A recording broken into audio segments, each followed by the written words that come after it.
Yeah, can you hear me? Yes, I can hear you.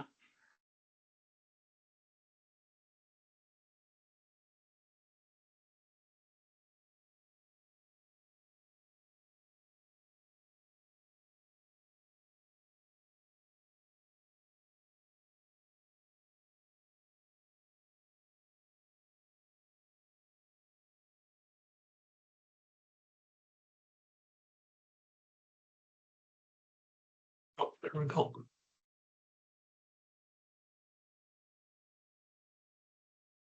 Oh, I see.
Good evening, everybody. I'm glad nobody got blown away. I don't think the wind has started yet, but it's due to increase throughout the night. Before I get started, I'd like to introduce a new member who has joined us, and that's Wade Abbott. And thank you all for showing up this evening. And I know we've got one person online as well. So, Leanne, if you could pay attention if they've got a question or whatever, I don't always see it. That would be great. So I'll call the meeting to order for the official Community Plan Review Advisory Committee meeting. We need an acronym for that. For Monday, the 24th of February. And can I get a motion to approve the agenda as you have in front of you? Judy moves, seconded by Aaron. All those in favor? Any opposed? The motion carries, and you'll see also the minutes from our last meeting. If somebody would like to move and second. When you leave, right? There's Doug is here. You can see other people. You're as put in as my name. Excuse me, Mr. Matthews, can you please mute and put your camera on, please? Thank you. Cheers. Yeah, can I get a mover and a seconder to receive the minutes, please? Moved by Councilor Lemon, seconded by Judy. All those in favor? Any opposed? Seeing none opposed, motion carries. A brief report, and that is that I thank staff for providing us an opportunity this meeting to look at the survey questions. Just want to really reiterate how important those questions are and how, having done quite a few surveys at work, you can convince yourself of a really good idea, but it takes other people looking at that survey to see if it really makes sense. So thank you for having a good read of it, and I'm sure we'll have some rich discussions this evening about it. For land use as well, we're going to be receiving some correspondence from folks with thoughts and opinions that they want to share. You'll see some of them in our correspondence file that's attached to the agenda. And the one thing I've learned in my brief time as mayor over the past 2.5 years is that about 50% of people have strong feelings on one topic, and 50% of the people have strong feelings that are in opposite of the first 50%. Doesn't matter what it is. Absolutely does not matter. If you yet to see consensus on anything we do, but they're good to have. And I come from a place where normally, if there's an issue raised and we decide it's a good issue, it's a solid issue with a foundation, then what is our recommendation going to be to mitigate that risk? So those are some of the things that we would consider when we forward to council. So here's the issue, here's the mitigation as well, if there's concerns about a certain issue, and when they can't mitigate it, or we can't think of a possible mitigation, that will also influence our recommendation, right? So I think that is a brief chair's report. No petitions and delegations, and really just down to report. Staff, did you have one, or can we bump into correspondence? Please bump into correspondence. Thank you. Okay. And we have 2 emails, one of which I wrote, and that was just for feedback because I realized after reviewing it, I was getting wordy and wanted to put my thoughts down on paper, and Leanne suggested we share it as correspondence. You're not at all encouraged to do that in the future necessarily. I just thought my thoughts were detailed enough, but you're welcome to. So normally what we do with correspondence, if somebody wants to discuss any of the correspondence, this is more than the opportunity to have a discussion about that. And normally it's just to receive the correspondence, unless we want to take some action on it and pull a recommendation out. So does anybody have any comments on either of the correspondence pieces that we have before us?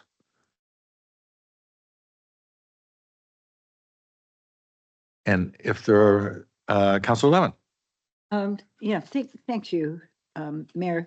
The correspondence from you in particular, I think can and should be referred to as necessary throughout the discussions this evening.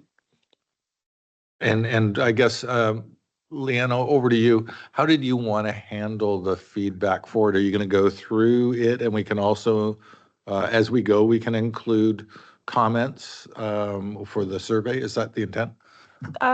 Thanks, Mayor Tobias, for that question. The staff felt the last time that the committee provided feedback on the vision survey went really well, where we just went around the room and everyone had an opportunity to provide their feedback. And if you're okay with that, we'd like to do it that way again. If that seems to be working, that is great, because it's hard to get testers for a survey, because once you launch the survey, it's out there, right? And you can't adjust it, but that messes with your data if somebody has already commented on it. So it's best to get it right the first time. So thanks for that opportunity. So thanks, Councillor Lemon. I think in that case, we could probably bring that up, and it might spur some thoughts from the rest of the committee as well as we go. If there's no further comment on it, can I get somebody to move receipt of correspondence A and B for 8, please? Moved. Moved. Do I have a seconder? Thank you. Moved and seconded. All those in favor of receipt? Any opposed? None opposed. Motion carries. And I think that brings us down to new business, and over to you. Sterling?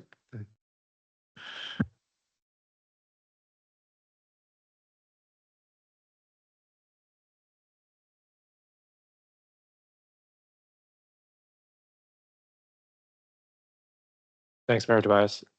I have a very small PowerPoint that I'll do as a bit of an intro, and then we'll get into our discussion.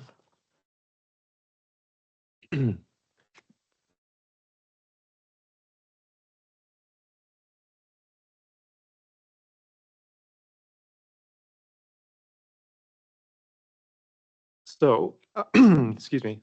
Yeah, so I just wanted to welcome everybody back to our second official community plan review advisory committee meeting. And tonight we'll be looking at the land use and housing survey, the intent of which was more of an exploratory survey to get an idea of where we'd be going with future growth and housing in the community. And this is a very big picture topic, and something that, as you said, Mayor Tobias, is something you have to take quite seriously. It does provide a lot of impact for the future. Staff thought it was a good starting point to look at existing policies in the plan, and part of that is informed with the current growth framework or community growth framework. And that was used as a basis for many of the questions in the survey. That provides existing kind of idea where growth happens in the community, refers to very large planning concepts that are implemented in land use, such as neighborhood centers, community corridors, the town center. These are all concepts that we have currently, and staff felt it was important to revisit these, see if there's opportunity for them to evolve as we think forward over the next 25 years, and we think about our community plan, our vision for 2050. And with that, we worked together internally. We had a workshop, we had a consultation or review with our consultant, and then we're going to have a discussion tonight. And this will be also shared at the official committee, the council meeting on March 4th. The feedback that we'd like to get for our consultants and the way that some of the questions are worded are very pointed, and that is with the intent that we're going to provide clear direction for our consultants to be able to inform our future land use scenarios. That's kind of the next step in this process of our phase 1 update for our official community plan, is that we're going to be working towards land use scenarios and then eventually policy on those scenarios and housing. The risk of having more ambiguous kind of direction is that it'll take more time to kind of narrow in on what we need to identify. And to put it quite bluntly, we are working on a very, very tight timeline to get this first phase completed by the end of this year. Hopefully tonight we can answer any questions that members of the community have on the questions. We can provide clarity, certainly open to revising and editing. But a few things to keep in mind when we're talking about that is that we do need to keep in mind that we are working with a survey that we want to try to keep within that 10 to 15 mark. So adding additional questions could push us over that. There are some mapping questions in this survey that we understand might take people a bit more time to think about. The survey doesn't have many open-ended questions like the first visioning survey, but these questions do have, I think, a lot of interest in the community in terms of understanding where growth and development may occur. The next thing is trying to keep this at a understandable level. So when we're asking these questions, trying to think about some very complex and large planning language we want to try to avoid. So we tried to come at this with a frame of mind of thinking at middle school level or elementary school level even. So we want to try to maintain that. So when we're looking at this tonight, let's keep that in mind and see if there's any ways to improve, or if we have revisions, keep in mind that that's kind of what we want to maintain. And then the other thing, just building off of what staff have heard in the past, is we want to try to avoid providing leading examples or examples of what respondents may include in their responses. We really want to keep this open. With that said, we do have direction based off of existing policy and existing concepts in the plan that we're hoping to, as I said, revisit and revise to inform our land use scenarios. That's kind of my spiel for the very short PowerPoint presentation. As Leanne said, we thought what was really helpful last time was doing the roundtable discussion. I think for staff, it provides really great note taking for us, and we're able to hear from all of the members of the committee. The only other thing I'll say before I turn it back over, Mayor Tobias, is that we do have a few leader kits. These leader kits are available at the front counter. They'll also be over on that table for anybody that hasn't picked one up yet. There are business cards in here that include a link to the project webpage, and it's Engage at View Royal or Engage View Royal. It also has a couple posters that people can take and post at their favorite coffee shop, or if they have a friend that owns a business, or etc., that they feel could help spread the word. We're really hoping that members of the committee can help spread the word about this initiative. The other thing that we are working towards is an engagement week, and that was shown in the work plan that staff have been working with the consultant on, have shared with council, and we are working towards an engagement week in the second week of March. So we'll also have some posters that we can distribute to members of the committee tonight. And same thing, if members of the committee feel that they could post these and spread the word and just get people aware of the project, that would be great. Thank you. Thanks, Sterling. And just wanted you to take a look at the last page of the handout the staff prepared, and what they're talking about land use is really well exemplified in a foldout. So this was the foldout from the 2010 OCP. So it's big blobs, right? That's what we're looking for. They're not exact geographical reference points. They're kind of a larger area of things that concern planning. I just wanted to give them an example, Leanne, of where we're going with this and where the questions are. But that's essentially where we want to get to. Whatever our recommendation is, and through the survey results, essentially we'll make a map like this for land use planning. And that's kind of what the deliverable was for 2010 after all of their culmination of surveys and discussions and interviewing folks, as well as the text of the document.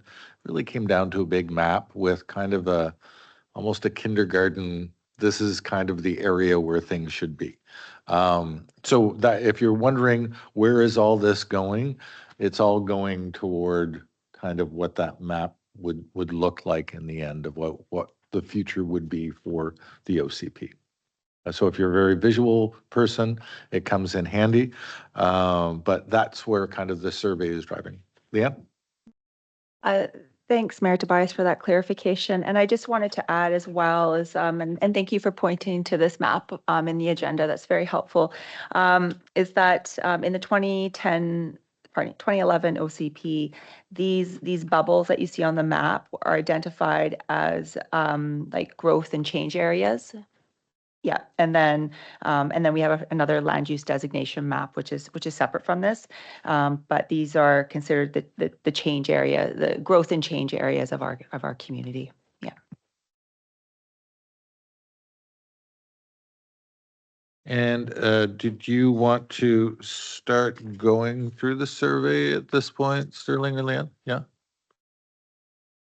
Yes, Mayor Tobias, that'd be great. And kind of like we did last time. If we go, I think, question by question, that would be better than kind of bouncing around. And the just a reminder that we do have Erin online, so maybe if we could start with Erin, or if we just don't want to forget about her. Yeah. Erin, can you hear us? Yes, I can. Great, thank you. Would you, have you reviewed the survey, and would you like to provide feedback? Do you want feedback on the whole survey, or you go on question by question, Sterling? Mayor Tobias, I think question by question would be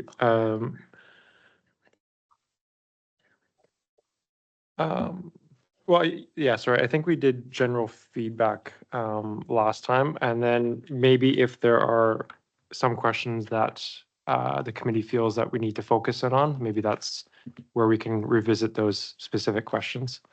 Perfect. Yeah, Erin, if you could just provide us general feedback, and then staff will kind of go question by question if there seems to be concern around a specific one. So did you have any thoughts that you'd like to share? Generally, I think it's well designed, sort of quite similar to what I remember filling out, I think previously, and having the map here helps because I don't think I had it on the email.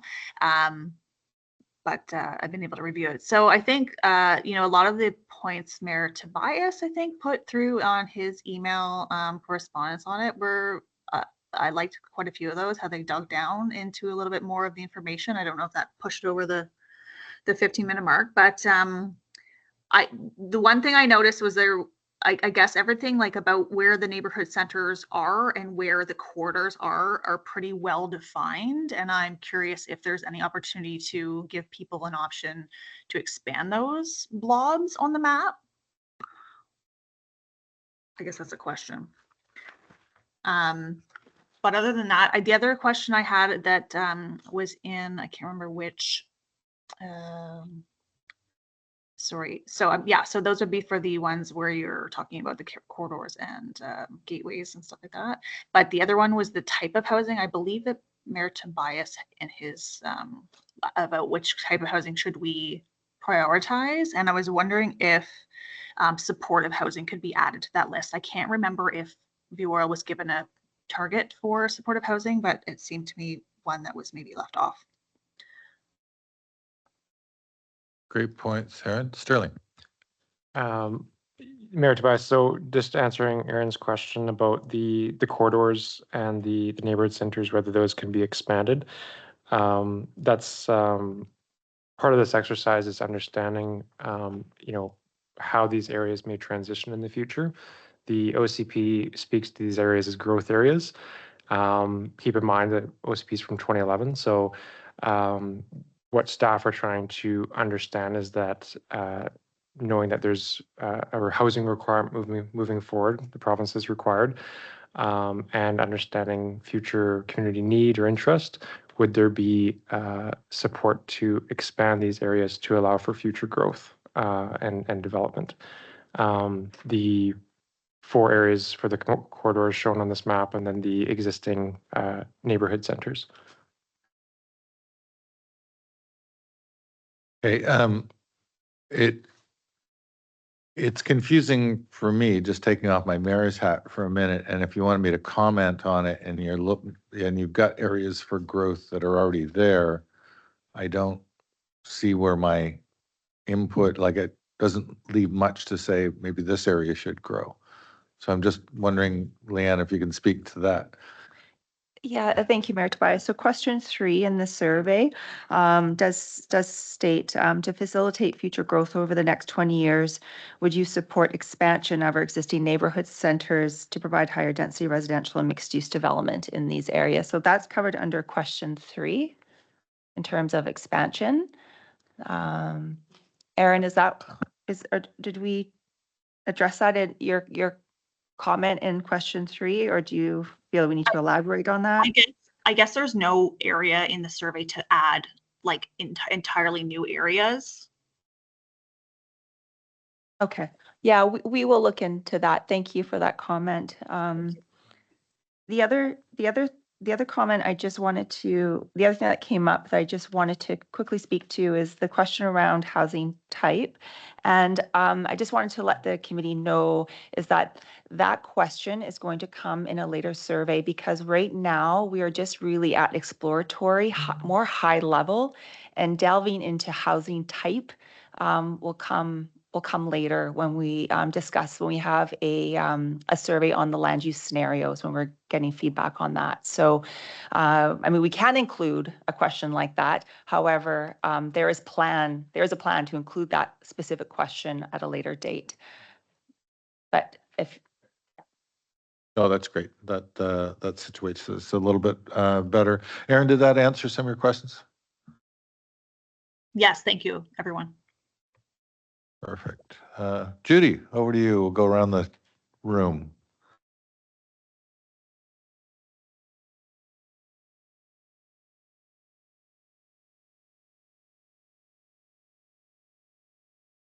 I'm sorry, I can't hear Judy. Yeah, there, I've turned my mic on now. I like everything that the mayor said in his email. But I do realize now that some of that stuff is going to come up in a later survey. I was kind of blown away with the 2-page introduction. It just seemed like I was never going to get to the survey.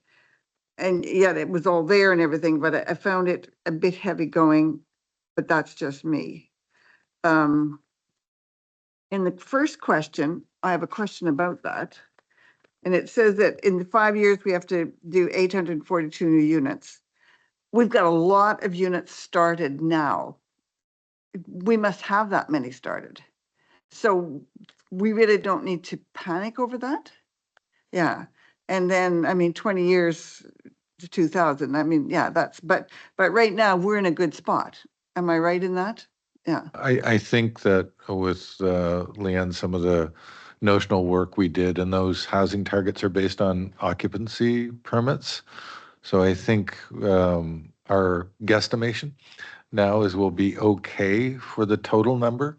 We might not get to the specific requirements that the province is looking for. Some of those, to Aaron's point, were types of supportive housing that we have, but that's more of an agreement with CRD and the province as well. But I think in number, I think you're correct. Okay. Leanne or Sterling, did we ever do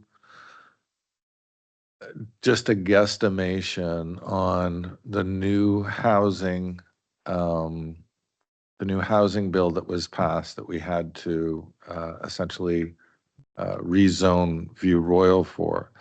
Have we done a comparative analysis to how many units that would look like if we just did SMA that we were required to do and then transit-oriented development as well? Do we look what the output of that would be? Good question. We are going to be embarking on that soon because we have to update our zoning bylaw, which is in addition to our OCP, to align with the housing needs report. So we are going to be undertaking that work shortly. Okay, so probably not a definite answer for you there, but with definitely it will increase because by a factor of 3 or 4 just from SMA for the number of units that could potentially be built within our zoning context. But yeah, good context. So, I mean, yeah, so we're going in the right direction. Question number 4, I wrote that down. You say that you have to be in a walking radius of 1/4 to a 1/2 mile. Should maybe that not be in kilometers?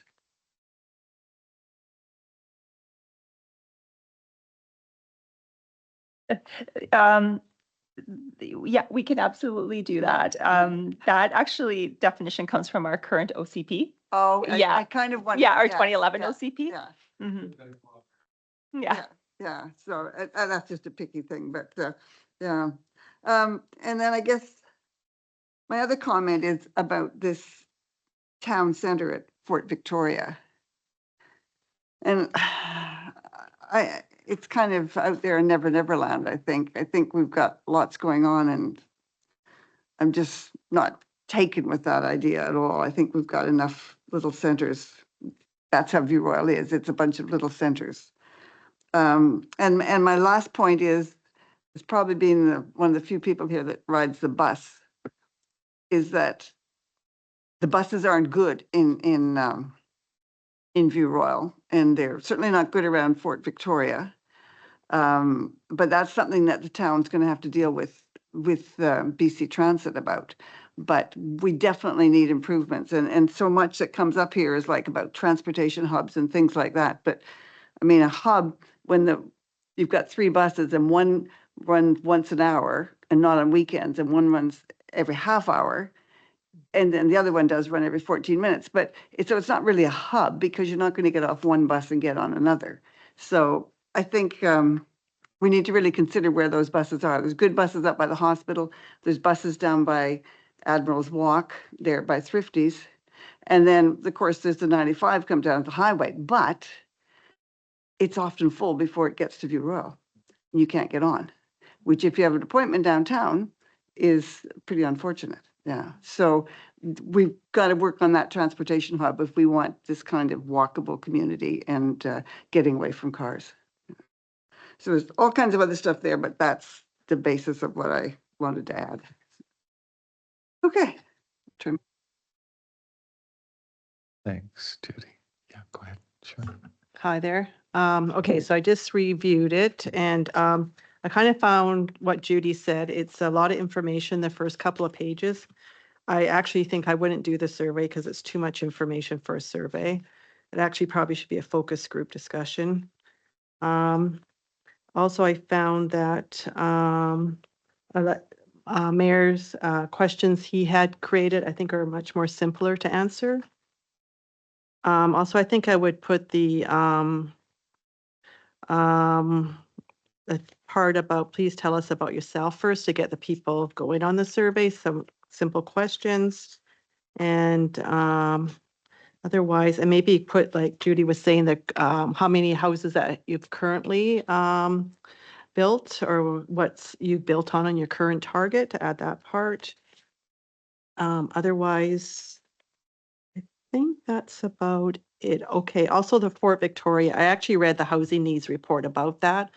And there's 242 sites there. And a lot of people are living there as a resident. And you're going to be displacing a lot of people out of their homes if you do make that a place for a community hub, which I actually think is a good idea, but something to think about. But anyways, those are my comments. Thank you. Thank you. Good comments. I think I defined a little bit in mine too, if we could run with a little bit.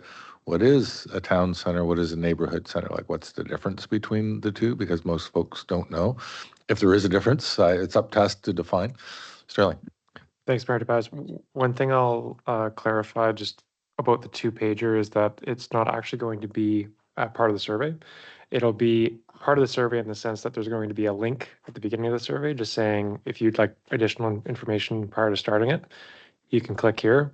I should have maybe mentioned that before we got into our discussion.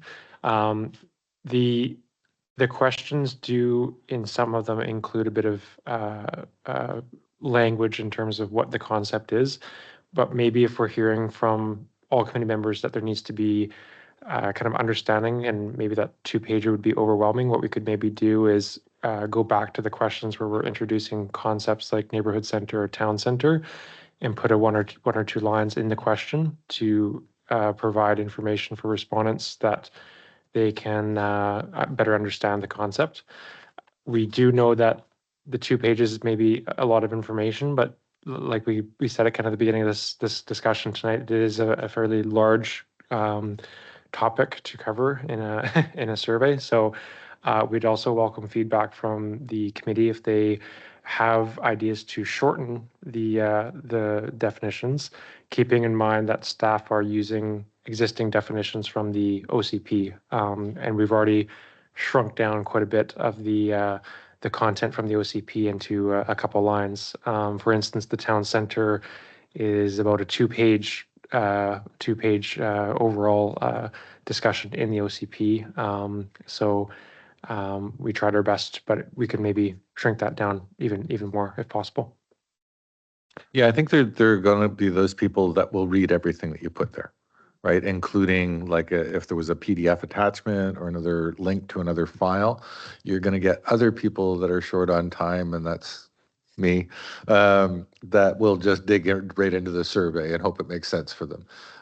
So I think the balance in the middle is maybe a little summary with, if you want to click to expand or have another link of a document beside it, if you've got people that will nerd out and read absolutely everything we present, and maybe that's the balance, just giving folks a choice between the everything and just enough kind of paragraph to get kind of started. But Sterling, I really like your idea about divvying that up, even if you say it in the 2 pages, assuming that not everybody has read it. Again, for the survey question, I don't know whether you can do it in, Social Pinpoint? But there's some that you can put in a little I for more information, and then, dig into the more relevant docs if people wanted to do that too. Wade, you're on the hotspot. Learning how this works as I go. So I think generally, I agree with a lot of the other comments that have been made. The one thing that stood out to me, I guess, is we're talking about, transit hubs and transportation linked developments, and we do really lack adequate transit, period.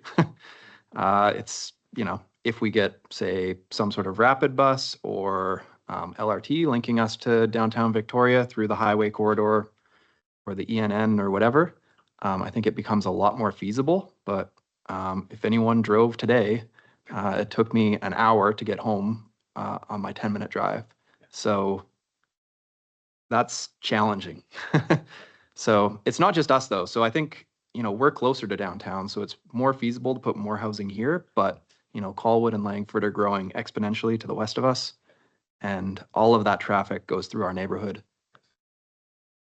The other things I just wanted to mention, I agree with the comments that I think I understand the ambition of having a town center where Fort Victoria is, but growing a massive block of towers where there's previously been a mobile home park is perhaps a bit too ambitious of a plan, I would say. Pursuing more natural growth, so maybe set that out as a future neighborhood center. It would have good links to the hospital district and Helmeken, which would make a lot of sense. But going straight from, the lowest density you can have to the highest density you could have unintended consequences. So I think, pursuing it as a neighborhood center and then allowing it to develop therein, I think would make a lot more sense in the grand scheme of things. And that would definitely meet the housing targets of View Royal regardless. If you look at the size of that area, you're talking dozens of towers at least. And that would easily meet the numbers we're talking about over 20 years. And then the last thing I wanted to mention was just, I thought the comments that the mayor made around the survey were all very good. So, making it more accessible, phrasing the questions in a way people will understand, using, the Likert scale where possible for addressing people's concerns. I think all of that made sense. I think that's all that's on my mind for now. Thanks. Thanks, Wade. Appreciate that. Mike? I also want to echo concerns about the town center for a couple of reasons. One, that it's an artificial construct, and it's debatable whether or not there's an actual need for it, since we have strong community corridors, and we will be enhancing housing and services along the arterial networks. There are 244 residents there. People who work in this area and in Victoria, and basically View Royal would be evicting those people. And I have a very soft spot for that kind of living, with people who own their own units, but they're renting the space, and basically they have no say because they have a landlord. They have no say in what happens to their community, and it is a community. So if we want to cut down some words, the definition of the town center, I would use the period at the end of civic and cultural uses and remove the rest. I'm assuming, since you're asking for feedback and questions, that also means you have suggestions that are allowable. So, we'll get to the town center question in the survey. As Leanne already mentioned, question number 3 talks about higher density working along the corridors, and the Bill 44 from the province is pushing communities in that direction to make use of focusing higher density along where there is transportation, where there is access to services and so on, and not having it all over the community. I like the idea of the corridors. They have developed naturally, more or less, and they are strong parts of View Royal. I went through to number 7, which is about the town center, so we can have presumably at some point we have more discussion about that. I know how I would answer that question. And same with 7A, which would be in the negative. Question number 9 about supporting residential and mixed development in neighborhood centers. The choices that people are given is it starts with up to 6 stories and then up to 10 and more than 10, and I don't support and so on. It's a forced choice that doesn't leave room for 4 stories or less. Like it presumes that 6 is the starting point, and I think that's unfair for people who will be responding to the questionnaire. Again, with number 10, it's the same kind of forced choice that presumes that there's somebody who knows better, and you just have to answer given a limited set of options rather than it being more open-ended. And I know there are options as you get into the question about, no, I don't support an increase, but there isn't much opportunity to talk about lesser heights, which I believe other urban planning sort of limits the height of buildings along the streets so that you were not developing canyons of high height buildings that don't do much for the community or the neighborhood. That's all I have to say for now. Thanks, Mike. Jerry. Really good discussion. And yeah, some great suggestions. I agree with you, Mayor Tobias, on the clarification elements that not everyone knows what mixed use is, for example. So just not everyone knows what a neighborhood center is. I didn't actually recognize that the Burnside piece was a neighborhood center. So I think some more clarification would be helpful. I just want to talk about the town center briefly with just some historical knowledge of it.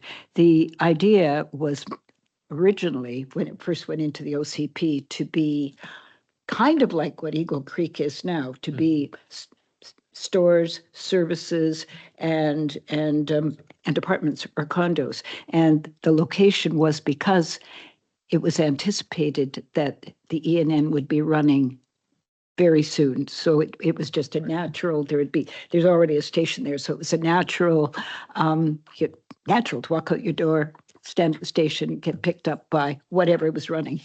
I do know, or I do recall that the Island Corridor Foundation has another year I don't know if it's in its existence, but the province is extending its decision making for another year on what is to become of the corridor.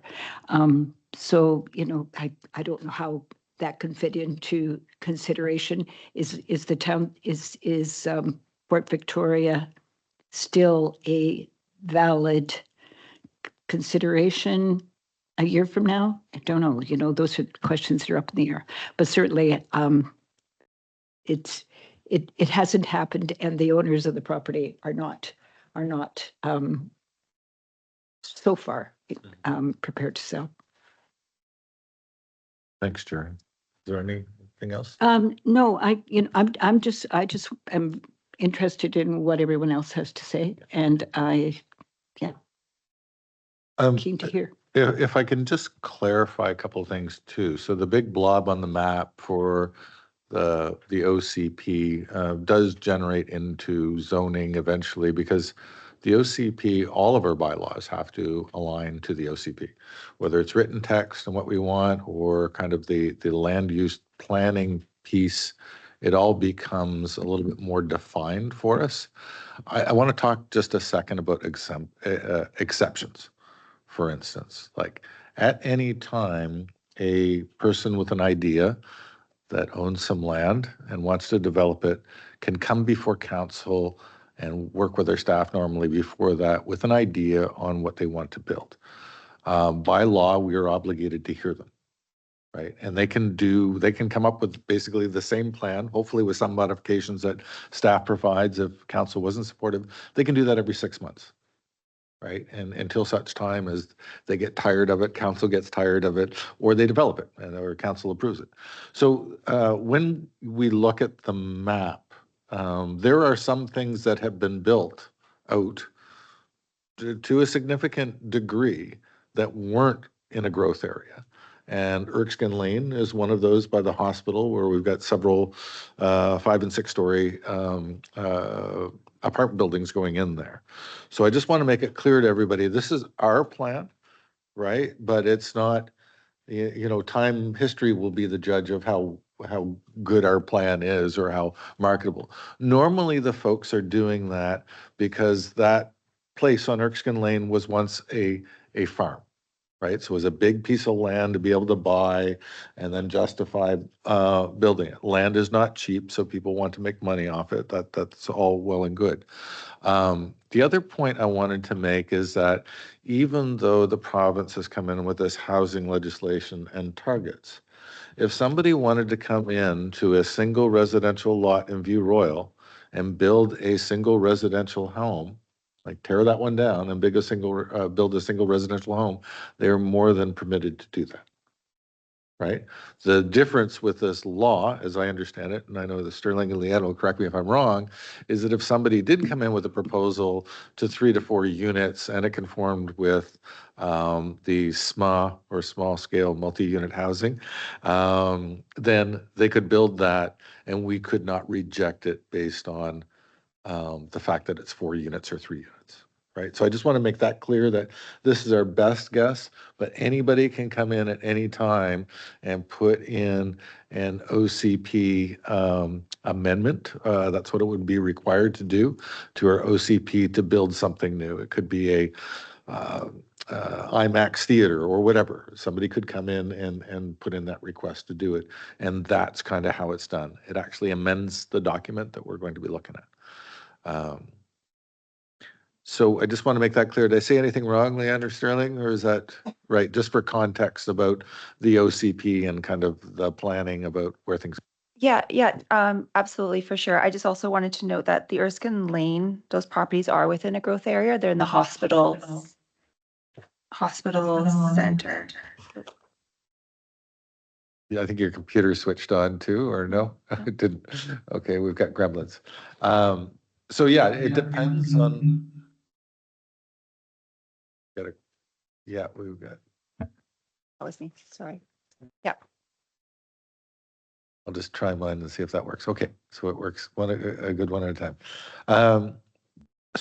Yeah, I think as we go through them one by one, I think my general comments were just, and you don't have to add the extra questions, but I would say, break it down as much as we can and try to avoid shoehorning folks in, and I think Mike made the comment of, instead of saying 4, 6, 8, 10 stories, how many stories would be your comfort level or whatever as a maximum, and have people record that.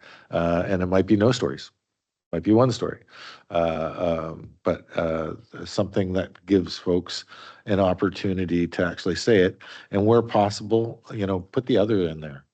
If you've got some comments, you're not shaping anybody's opinion if you also say, and leave an open space open for their comments. That could be more general.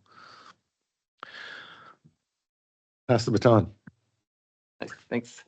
I think the thing that stood out to me the most with the survey was it felt like almost every question required me to understand a concept that wasn't super clear as to what the concept was that I was commenting on. And so if I work through the questions, I think the first one that stands out is we've called it out already, but the difference between what a neighborhood village is, a neighborhood center is, and a town center is. And it's hard to know when I am saying if I support one of those being in a place or support adding them to a new place, is what that actually means and what the difference is between them.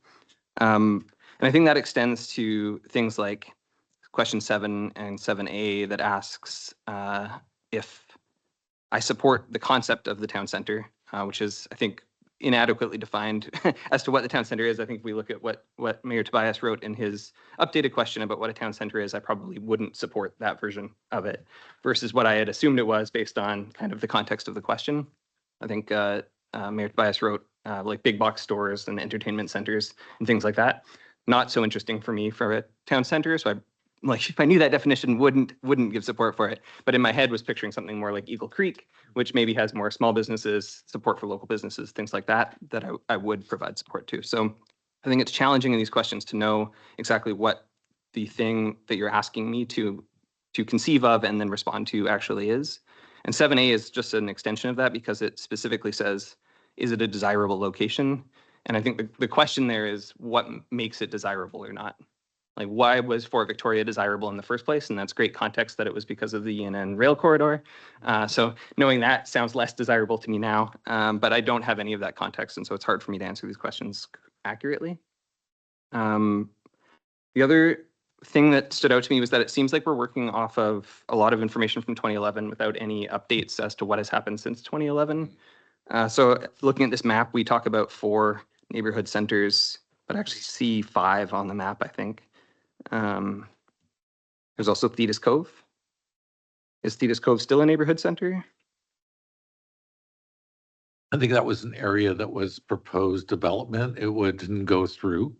But you're right, and I think we should haul that in that there are some areas that have grown and have services like Eagle Creek and Admirals. There are other areas that weren't realized in the past growth cycle. Mm-hmm. And to your point, it would be good to know what has been built and what has not. Yeah, I think we have, there's been additional development around the town hall area. I don't know what we call that, but it'd be interesting to see kind of where the areas of growth have actually been since this was proposed. Even just for information for the first few questions that are asking, do you still support where these are going? And is it where the growth of the town has actually increased? The other one, just because I don't know if this fits land use, and it's been a question that I've been trying to figure out if we have any, if the town has any control over, but I feel like it would be really interesting to see questions around what types of businesses we'd support seeing in these locations. I think one of the things that has stood out to me about View Royal since I moved here is that it seems like in the Eastern Gateway Community Corridor, it's a lot of big businesses, not a lot of small businesses, except for in the Admirals Walk area, there's a few in there. There's some small businesses here and there, but in the Western Gateway Community Corridor, it's a lot of car parks and things like that. So being able to have more of a say or have the community have more of a say in the types of businesses they'd like to see come into these areas. I don't know if that's something we can put into the plan, but it would be interesting. I think your comment's relevant, Leanne, if you could talk to that as well, because the strip, most notably, lots of car dealerships and whatnot. I believe council at one point said no more car dealerships there. But How much control do we have when it comes to zoning? Can we specify, a clinic or a daycare over a marijuana shop or whatnot? And how would that be done? Oh, absolutely. Yeah, there's, through rezoning, we would have control over the permitted uses in that zone.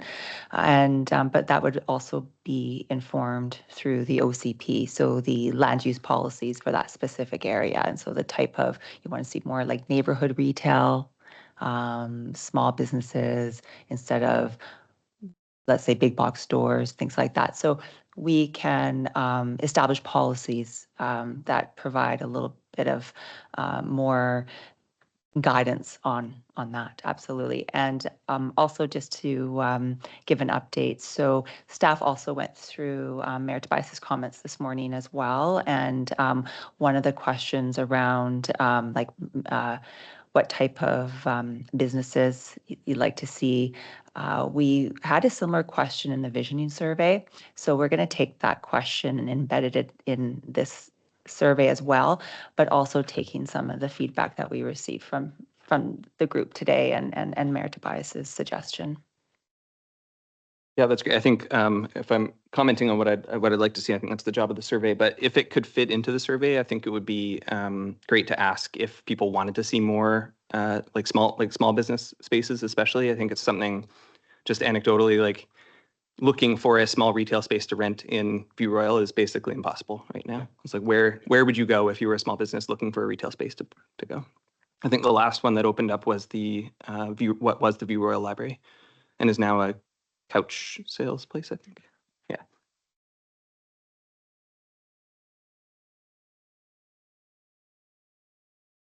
Thanks, Mayor.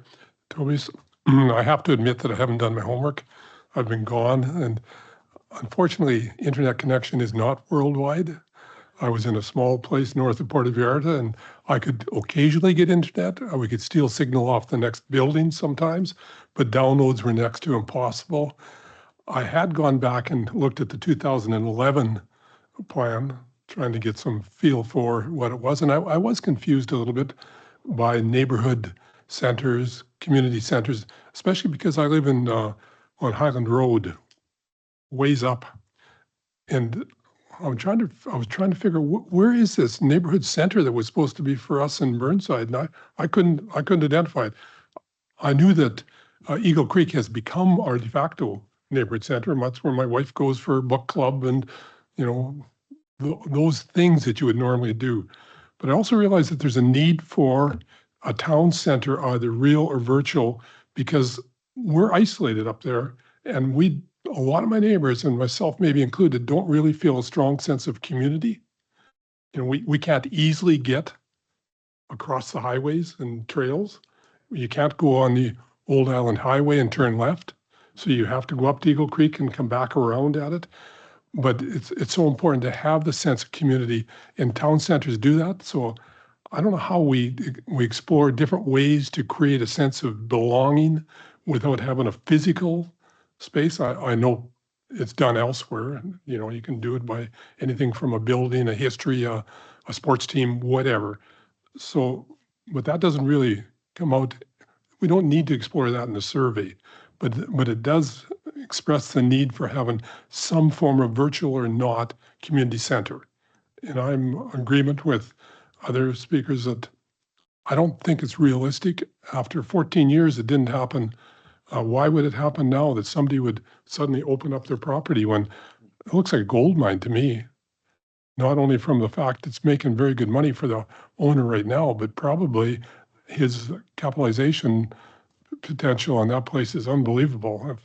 So the survey, I think it's good.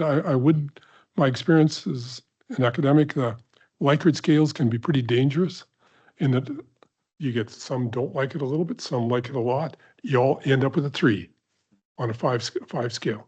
And it's hard to really flesh out what the real answer is. But I'm going to go back and look at the survey again, but my apologies for not having done my homework to this point. Thank you, Cameron. Well, there's been a lot of good feedback. Obviously, there's not really a whole lot more to say. I think defining a lot of the terms would be extremely valuable in this case. I really like Kyle's comment about kind of exploring what different types of businesses people might be interested in supporting in and around the community as well. I think that's nice. As far as trying to acquire Fort Victoria, I mean, I do agree it would be difficult to try to base an entire OCP off of a property that isn't owned and somebody owns. The capitalization rate of 5 hectares of land is going to be absolutely insane. I mean, the amount of growth and building you could do in that, especially given that it's on the ENN Railway, is probably quite high. I think it actually could make quite a nice town center. I think anytime you have the ability to acquire such a significant portion of land, especially fairly graded land, that just doesn't come around very often. So what you could build in there, I think it wouldn't happen very quickly, because some of the concerns I hear is that you're going to displace 240 people in 5 hectares of land. That blows my mind that only 240 people live there. I would have assumed thousands, honestly, given the size. I'm not a builder, so I don't know. That's just my opinion. That I think there could be consequences with developing it, but I think there could also be a lot of good. Just given the relative size of that property. I definitely appreciate how complex making a survey like this is. I think you guys did a pretty good job. And overall, I think with some of the feedback, especially from Mayor Tobias, I think you're going to have a great product here. Yeah, one of the points that you brought up that I thought was interesting in that really the town doesn't have any say about when things are sold, right? Regardless of the zoning for them, it could happen tonight that it goes up for sale and those folks are displaced, right? And really, we don't have much to say. But if we don't have a plan, and it's true that anybody could come in and say they want to build anything there and request an OCP amendment, and council would have to entertain whatever they had to say, and hopefully work with them to get something. But if it's not in the plan, here's where the challenge is. If there's nothing planned for that definitely large area that could accommodate many things, and I'm not saying it should be a town center or whatever. I think that's up for the community to decide. But it can happen. We could be here 10 years from now saying, well, it's still not developed. Or tomorrow it could be up for sale. And in accordance with the current OCP that we'd have, if somebody came in with a plan to build a town center that was, in accordance with the OCP, council really could not say no to it at this point. So I guess one of our exercises would be figuring out what we want to do there, but it's not a town center, because you're right. It is a huge piece of real estate that is contiguous, to each other. So the challenge that most developers have is what they call land assembly, that I think we're all familiar with. So, it starts in over years, and unfortunately it takes that long to amass a block of houses that might be big enough to put up a condo building or a townhouse development or whatever. In this case, you've got one that's, ready-made. It's one of the last sizable chunks of land in Bureau. This is great discussion. But it might be worth considering what would go there if not a town center, because somebody will come in at some point with a plan to develop it. Yep. Thank you, Mayor Tobias, for those comments. And I think what I would like to do is, if we can, just loop back to the questions on the town center in the survey, just to ensure everyone here supports the way we're asking the question, because what we want to ask is, right now in the 2011 OCP, the OCP envisions a town center, which is buildings actually up to 3 stories, a density, a fairly low density, to be honest with you, and housing commercial uses, civic and cultural. Our 2021 economic analysis, land economic study confirmed that the current like heights and densities for town center is actually not viable for redevelopment, the current heights. So I don't think that's why we haven't seen anything on this site in the last, since the 2011 OCP was adopted. However, the land economic study has confirmed that. And then we're also having an updated analysis done as part of this work as well, which will help inform some of this work as well. So just so that the community understands those things. So I think what is part of this work is that we want to ask the community, A, do you support a town center in View Royal?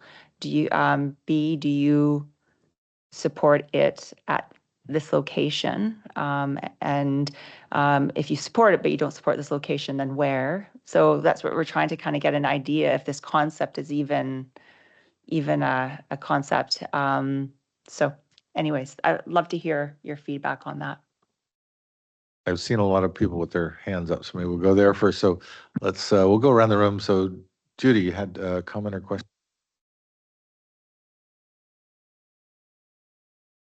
Does the town own any land?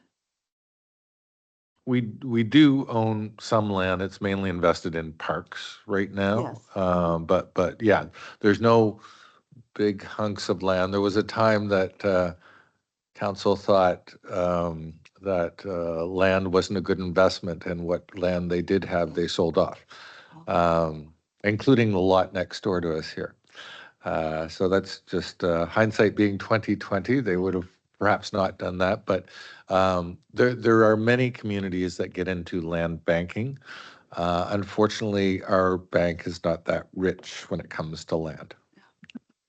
And then I just had one other question, which was, if you don't want that to be a town center and it gets sold, what is the other option? Like, it would just become like a residential area? Yes, through the chair. No, it would through the whole OCP process.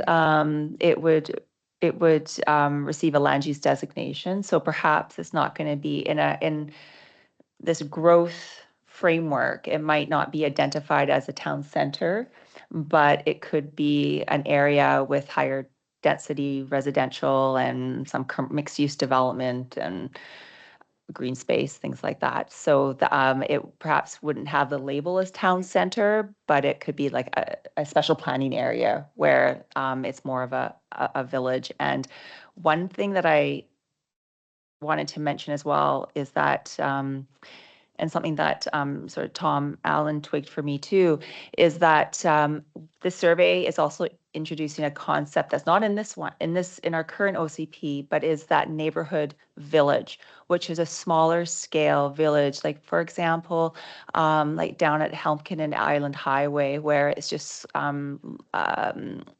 smaller scale, but it's mixed use development with neighborhood retail with residential above that. And so perhaps are there opportunities to create these neighborhood villages in some of the neighborhoods where they lack services and amenities? And so that is a question. And there's going to be a map where the public can pin things where they might think villages might be an idea. Yeah, I'll leave it there. Perfect. Great. I'll go around the room and see if anybody had any comment about the town center. Judy, did you have a comment? No, I agree with Leanne's comments. It kind of opens up what people think about where they should put a town center. Yeah, so I agree with that. Wade? Just thinking about everyone's comments here, I think one thing that stands out is the survey is using a lot of specific terms, which I understand the use of them is because they're used in the OCP, but those may not be necessary would be my suggestion. So rather than making reference to neighborhood centers, town centers, villages, et cetera, just say areas for development. So if you look at, say, question 9 as an example, we're asking specifically what scales of density do people want, which is sort of implicitly asking them, do you want a neighborhood center there, a town center there, based on sort of the framing of these different things, right? So I don't know if that would make it more accessible to not rely so heavily on the terms from the OCP. It can always be translated back from common speak to OCP language in the future. But I think that would simplify things. So like adding Fort Victoria to question 9 as one of the potential new areas for development, I think would make a lot of sense, as opposed to sort of separating it out as its own special question. Thanks, Wade. Like, I would argue that Fort Victoria is already developed. It's low density. If you're going to encourage a town center, I think you need to define what is it that makes it a center other than big box stores or grocery stores or housing and so on. You know, like what is it that would be a true focal point for the community that meets the needs from people from the outer edges of it. I'm recognizing that density is the name of the game, and density management is the name of the game for an OCP. And it occurred to me that when we talk about stories, 4, 6, 8, 10 stories, we're talking about vertical density. When we deal with Bill 44 from the province, which says you can build on residential lots that are now single family dwelling, you can have more. That's a horizontal kind of density that grows up. I know of another OCP that they took the position that every corner lot could be zoned as a duplex lot.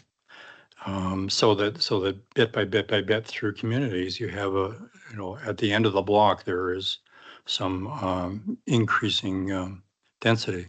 And I think the goal is to have, for a community that's truly viable for the most number of people, is to have a number of different types of housing. And I think that's something that we really should have on our radar is, are we doing something beyond condos, beyond, rental apartments? So a diversity. And the transit hub, I think you can put it anywhere, you could partner with Colwood to do it on the border that would serve a broader area. And it's not a big land use issue. thanks, Mike. Jerry, thoughts? Thank you. I think that if residents understood that in the minds of some, a town center meant big box stores and high rises, they'd be terrified and absolutely opposed to it. And I think the concept never occurred to me that was what certainly was in your mind, Mayor. But that's how you saw a town center. And I think that's a terrifying concept. I think the idea of a town center was for the town. Excuse me.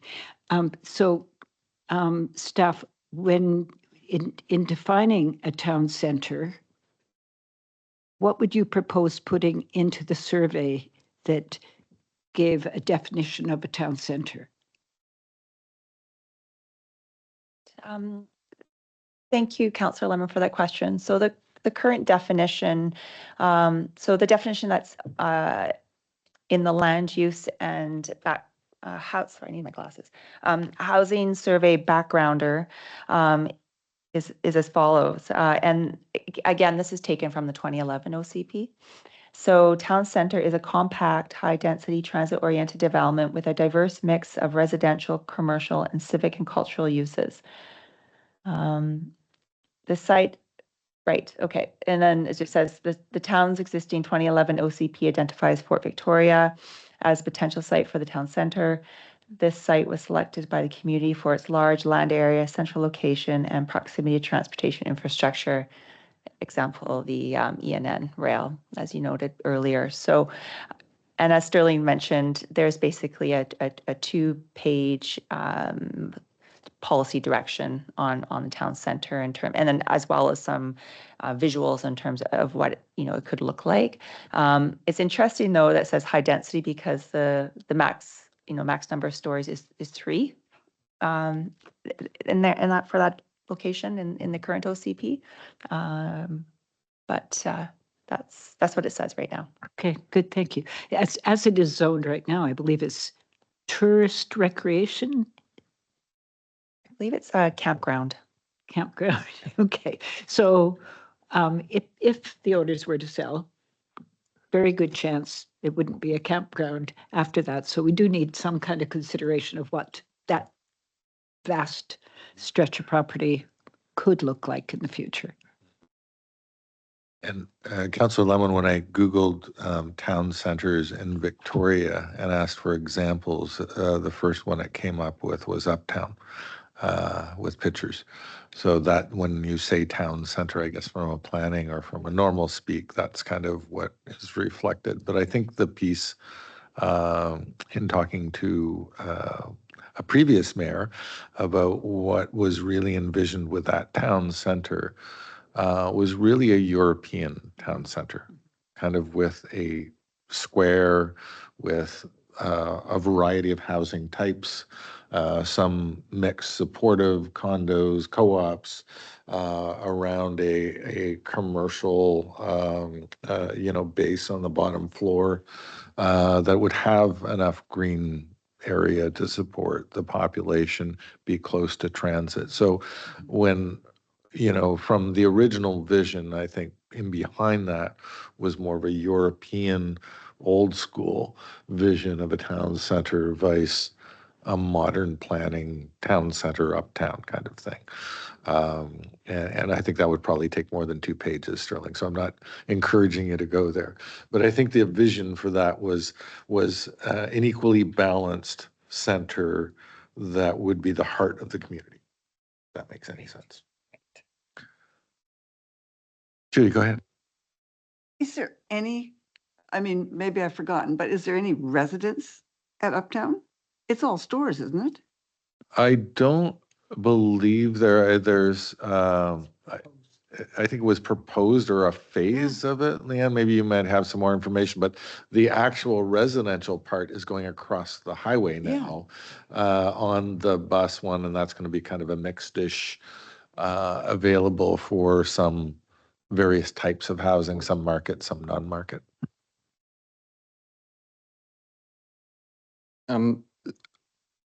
When Fort Victoria was chosen, was it like I had made an assumption, and this is clearly faulty, that the city or the town had some like ability to impact the development of that land, but as in like maybe it was coming up like off of a lease or something like that. But was the intent behind setting it as the town center to be a carrot for developers for that land? Like what's the I think it was aspirational because like I say, if without a plan, anybody can propose anything and then it might not work with the rest of the community, right? The downside of that is we've had proposals come in to us saying, we want to build a really large residential development because it's close to the town center. Yeah. But there's no town center. So then what happens if that becomes something else? I don't know, storage lockers or whatever. Now you've got a bunch of apartments looking on to storage lockers. So that's what you don't want to have happen. So yeah, there's very little control. We can, if somebody wanted to come in and build, just buy it all and build a luxury house there, that's a possibility as well.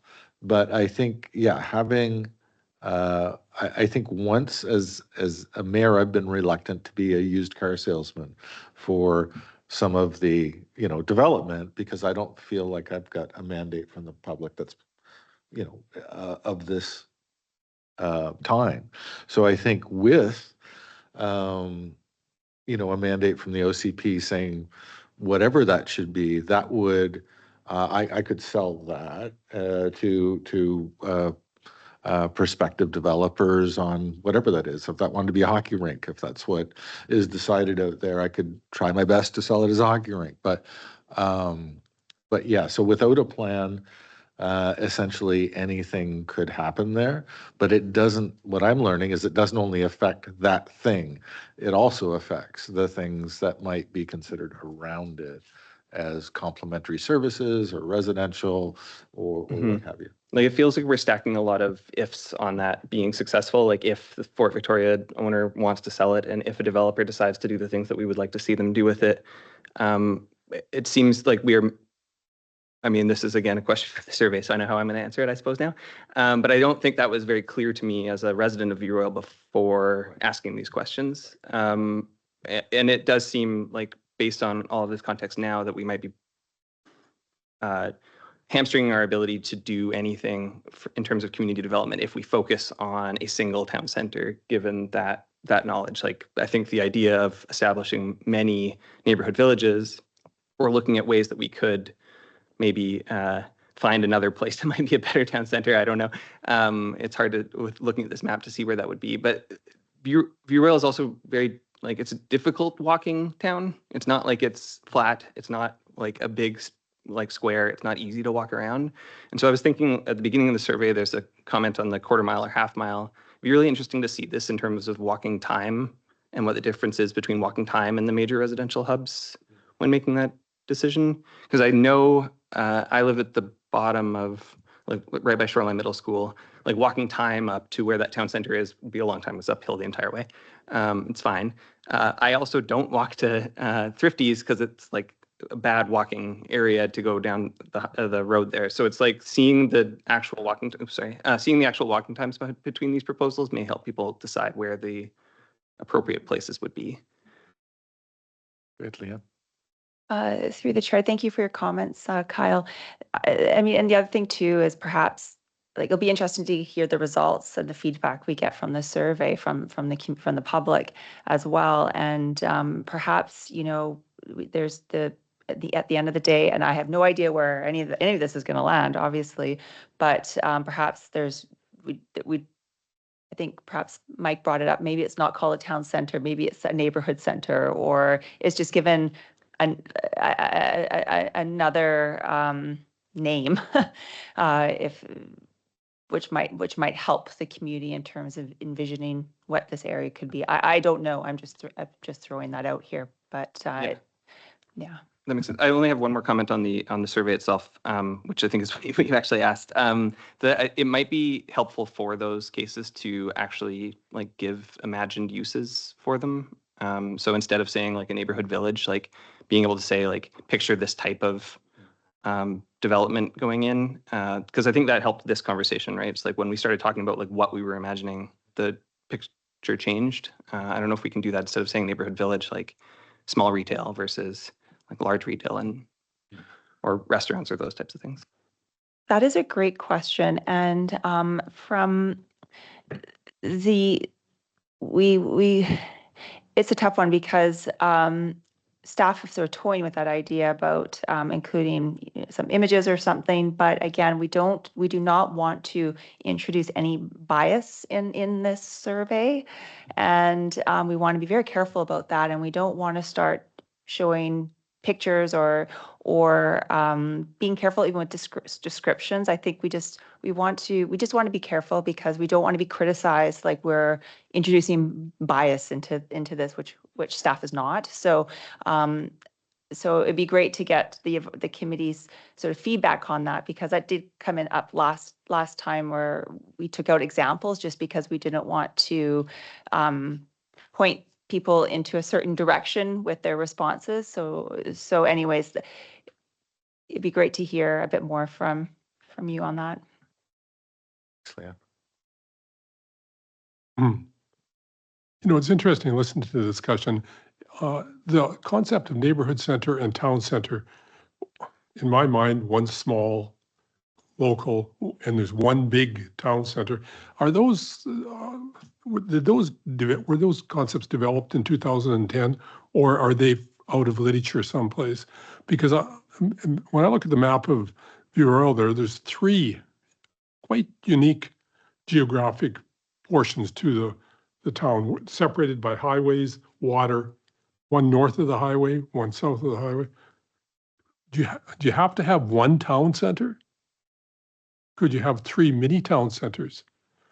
Because really, the neighborhood centers, I don't think in our case, it's not working. I don't even know where it is. I can't figure out really. So is there a danger that we are continuing the discussion using old terminology when we should maybe be exploring this a little bit more? Yeah, I might just jump in there. So, in the so one of the reasons why these neighborhood centers and corridors were established in the 2011 OCP, one of the reasons was to protect the traditional residential neighborhoods. So really sort of focus growth and change along the corridors where there's transportation, and then also within certain prescribed centers, which is on this growth area map. So it's really to, focus that growth and change in those strategic locations, while preserving our more traditional residential neighborhoods. Yeah, and so obviously, having mixed use and higher density residential with adjacent to transportation is ideal, because land use and transportation go hand in hand. So that was the intent back in 2011. And so that's when these neighborhood centers, which there's, I believe, four of them, five, okay, yeah. Sorry, yeah, so there's Lakeside Village, there's Atkins Neighborhood Center. Lakeside Village is pretty much built out. That's just right near Thetis Lake. Atkins Neighborhood Center, it's still underdeveloped. The Burnside Corner, so that would be Watkis, quite close to where the BC Transit Handy Dart Station currently is. And then Hospital Way, so that's just adjacent to Victoria General Hospital, so the Erskine, that whole neighborhood there. And then the corridors, and Thetis Cove, which we already talked about. And then the corridors is Northern Gateway Community Corridor, that's along Helmkin near Eagle Creek. We have the Helmkin Harbor Community Corridor, so that runs basically from basically where the fire station's located and on View Royal all the way to, I have to zoom in there. Anyways, west, and then Eastern Gateway Community Corridor, that's along Admirals, where Thrifty's along that stretch of View Royal. And then the Western Gateway, which is between 6 Mile to Colwood border.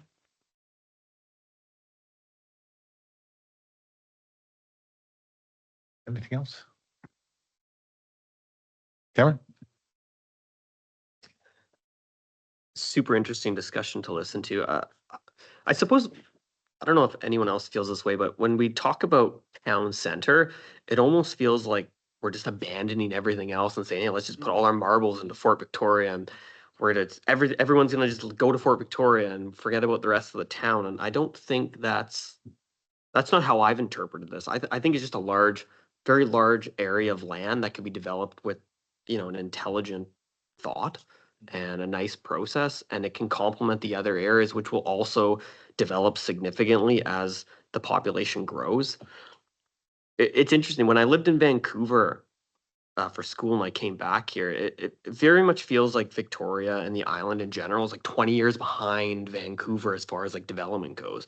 Like, we have all these open areas that just aren't touched, which is great, but developers will come and they will develop it, and property values will go up, and that will just entice more and more development. So yeah, I guess for me, I think we just have to go in with a plan, like you said, even though the town doesn't own the property, or there's no really definitive plan at the time. I think it's going to happen at some point, especially if I saw one of your questions was changing the proposed zoning up to 10 stories. I mean, if that goes through, I mean, right now 3 stories is not economic to develop in any way, especially if we want underground parking. I mean, underground parking stalls are like 20,000 a stall, so I mean, you need 3 to 4 to 5 stories at least if you're gonna have any underground parking. So if, for example, Fort Victoria or all of the Royal gets zoned for up to 10 stories, the property value of Fort Victoria is gonna absolutely skyrocket. And I heard the comment earlier that you know, right now it's probably making some money for the owners. I mean, if there's only 240 people living on 5 hectares of land, there's a huge payday coming for whoever owns that property. I mean, especially if the zoning rules change. So a plan is super, super important here. I think my, sorry, Kim. My question with the town plan aspect or the town center for the plan aspect was, is there anything by saying that this is the town center that we are denying kind of other areas in the plan? Whether that's like infrastructure investments or. I think one of the things that staff is trying to do is get some confirmation back from assumptions that were laid in the 2011 OCP, right? In order to move on and say we want, we're not just updating that one. This is a clear brush new OCP. So, you know, if not that, then what should go in there? Should it be a more gentle thing like a village or center or whatever? Depends on what the words we say and amplify what we mean in our OCP in the text part, right? And actually define that. Not for this discussion, but for a future one that we'll have that is related to this, is I'd love you to do some homework and go away and think about some of the things we're missing in View Royal. I'm not suggesting we need all of the big box stores in View Royal, but it occurred to me the other day that we've got 2 community centers that you'll see on that map. Both of those are over 100 years old and not built for purpose. What are the things that we're missing here for future discussions? It could be clinic space. It could be, you know, I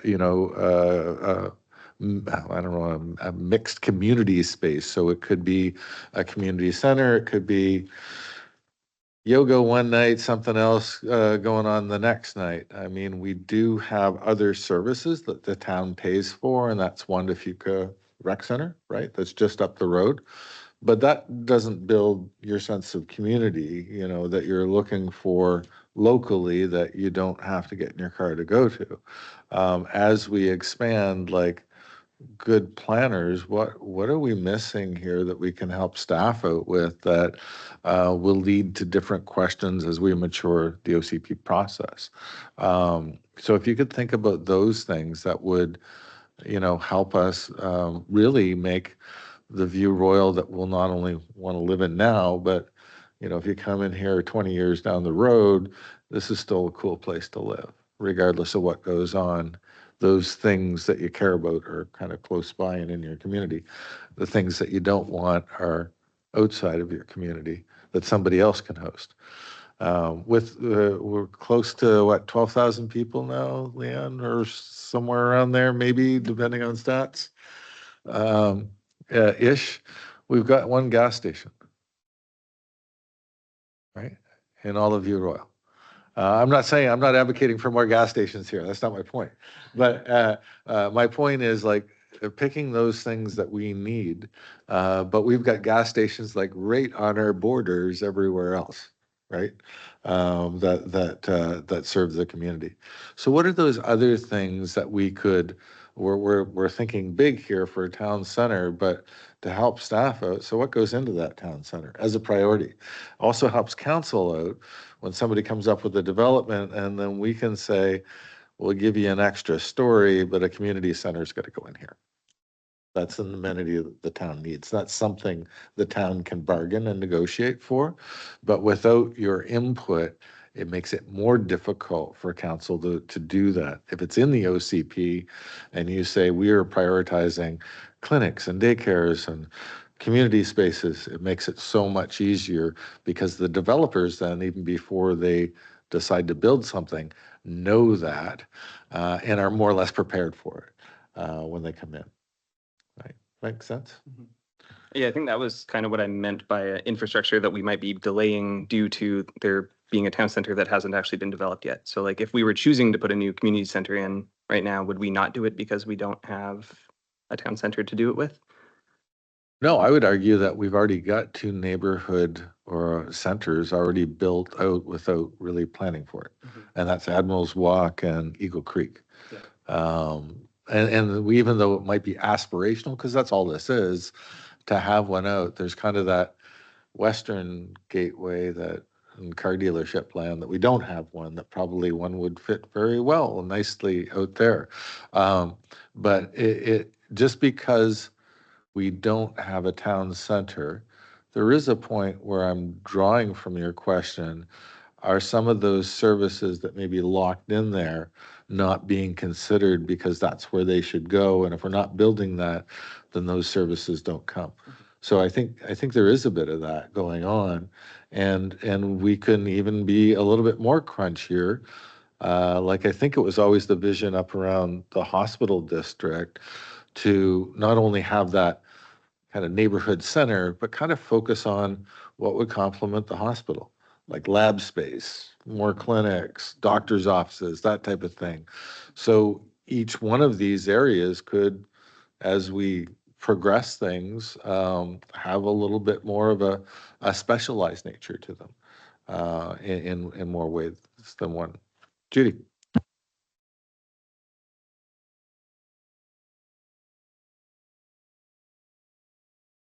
Judy, if you're speaking, I cannot hear you. Right. I have a hard time with Zoom meetings too. I think examples is a good idea. I think we need to hear from Aaron. Yes. And also, I'm curious to know, is there been any discussion about parking with condos and apartments? Like some municipalities are saying you don't have to, every building doesn't have to have as much parking to get away from digging these big holes. Has that come up in any way? Okay, I'm finished. Thanks, Judy. I think Leanne's got a response for you. Yeah, thanks, Judy, for that question. That is more of a zoning bylaw. The parking requirements, and we will be embarking on a zoning bylaw review once the OCP is completed, which will include a parking review as well. So that is the plan. The OCP doesn't get like into that level of detail. Yeah. So can I just ask a question, just because obviously this is a bit of a sensitive topic for staff, in terms of examples, because we heard in the engagement survey, the last engagement survey that we did over the last summer months, that, some of the respondents said there's sort of introduced bias in some of the questions. And so not in that survey, but then in some of the engagement material that was a part of the 2022 OCP. And I just want to make sure with like the entire group here, if everyone is okay with that, because what I don't want to have happen is that the community comes back to staff and saying, really quite critical towards us when we were quite nervous about doing that in the first place. So if the entire committee says no examples are good, then we have that on record, then I'm okay with that. But I'm putting that caution in there because I want to protect staff from that. I think specifically, and I know which concern you're talking about directly, Leanne, and I think the series of questions were linked to one picture without options. Right? So here's what, and I'll be as open and transparent as I can. The last draft OCP that came out, it was the plan that drew a lot of scrutiny was around how they would densify the corridors. So it started off with, I think, a 5 or 6 story building, and then would, by the end of the block, right, would go down to 3 or 4. But there was no option to say, I don't like that plan, right? So the concern was not the example. The concern was there were no options to say, I don't want that, or that. If they had said other or whatever, that would have been perfectly fine, I think, Leanne.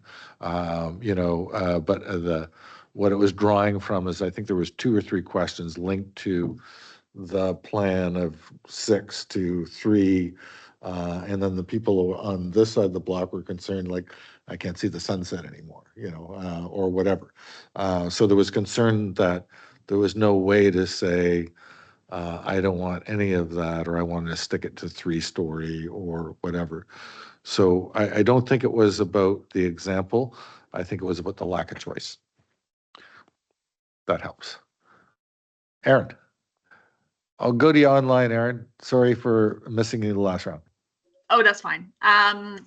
Few things. I don't really know where to start, but I found some of the background information that I heard today, like very informative. And I know that people don't want more information maybe on the site or on the survey. But I found in particular like the town center, which I agree with some of the other comments, but I think like it's an eventuality that parcel of land is sold. And I think it's an eventuality that a big developer will come in and want to make use of that land to the best of our ability. I think that's it could be a good thing for the town, and you know, not everyone has the same vision, but I think just most places, a lot of places don't have that opportunity to have that large of a parcel on one owner. And if it needs to be in the survey, I'm not sure if we can put like a little backgrounder of like why that was chosen, like some of the information that counselor was giving, I found helpful. And then I also found it quite helpful to hear that, you know, the financial viability aspect is considered in these discussions. So I know that the 3-story would not be viable now. And I'm wondering if, to me, you know, you don't want to introduce bias, but you don't want to have people get an impression where they're not realistic about what you can't tell you. I mean, to me, like telling everyone make everything 1-story is not going to meet our target. So I'm assuming there's some lower bracket there of what is viable. So if 3 stories in the town center isn't viable, I think maybe some discussion about what the starting point is, and I would like some more information maybe about how that's defined. And so I'm not sure if that's playing into some of the other concerns about some of the other like up to 6 stories type of thing. If that's a financial viability lens looked at there. What's my other part? Oh, so the concerns about like and I think at one of the OCP events I went to last time, they talked about Fort Victoria basically when it's sold, and that's the purview of the owner, who my understanding is he's aging. They called it a mass homelessness event. So I know that the town doesn't have land, but I'm curious if the town has done any other sort of considerations with like with the larger community of the CRD. If that's something, I don't know if we have a tenant displacement policy, but yeah, we do have a tenant displacement policy that council had passed this year. Okay, nice. But yeah, it would be a significant challenge to those folks that are living there now. Despite the rationale wrapped around long-term residents of the park, it is still a campground, right? It's zoned a campground. We're not making any more money as a town for permanent residents there. It's still zoned a campground, and that, and even though folks we all know are living there year round, and that's a thing. And I think that's something that the town has recognized. I think it was probably one of the first indicators that we were getting into a housing crisis decades ago. And certainly that need has increased.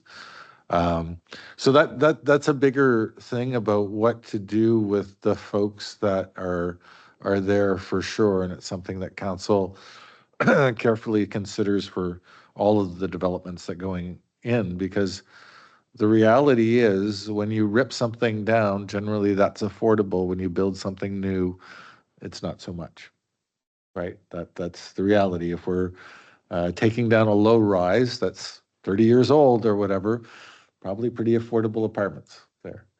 As soon as we stick up, even though we're adding another 5 stories or 6 stories for total, chances are those are going to be very market rate, brand new rentals that are very difficult to afford. When we're trying to look at that spectrum of housing that everybody can live in, the folks that are working at Tim Hortons, up to somebody that's just retired. So we need to pay attention to all of those things, as well as the folks that live in the RV park, for sure. I think that got to all of our questions. Leanne, did you have some more? I just have one more question, and